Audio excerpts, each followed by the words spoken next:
ನೋಡಿ, ನಾನು ಕೂಡ ರೈತನ ಮಗ, ನನಗೂ ಕೂಡ ರೈತರ ಬಗ್ಗೆ ಗೊತ್ತಿದೆ. ಕೆಲವರಿಗೆ ರಾಜ್ಯದ ಅಭಿವೃದ್ಧಿಯನ್ನ ಸಹಿಸಲು ಆಗ್ತಾ ಇಲ್ಲ. ಇದು ಡಿ.ಕೆ. ಶಿವಕುಮಾರ್ ಹೇಳ್ತಾ ಇರುವಂತ ಮಾತುಗಳು.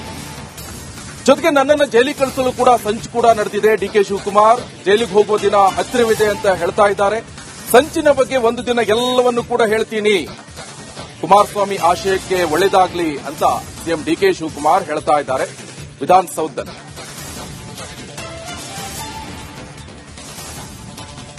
ನಾನು ಸಿಎಂ ಆಗಿರೋದು ಪಾಪ ಕೆಲವರಿಗೆ ತಡ್ಕೊಳಕ್ ಸಾಧ್ಯನೇ ಆಗ್ತಾ ಇಲ್ಲ, ನಿದ್ರೆ ಬರ್ತಾ ಇಲ್ಲ. ಈ ರಾಜ್ಯದ ಅಭಿವೃದ್ಧಿ, ಜನ ತೋರಿಸಿರೋಂತ ಪ್ರೀತಿ ಸಹಿಸಕ್ ಆಗ್ತಾ ಇಲ್ಲ.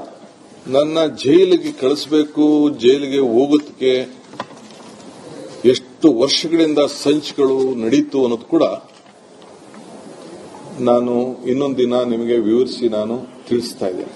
ಈಗೂ ಕೂಡ ಮಾಧ್ಯಮದಲ್ಲಿ ನಾನು ನೋಡ್ತಾ ಇದ್ದೆ, ಇವತ್ತು ಡಿಕೆಶಿ ಜೈಲಿಗೆ ಹೋಗುವ ದಿನ ಬಂದೇ ಬರ್ತದೆ ಅಂತ ಹೇಳಿ ನಮ್ಮ ಕುಮಾರಣ್ಣವರು, HDK ಅಂದ್ರೆ ಕುಮಾರಣ್ಣವರು ಅವರು ಹೇಳಿದ್ದಾರೆ. ನಾನು ಸ್ವಾಗತ ಮಾಡ್ತೇನೆ.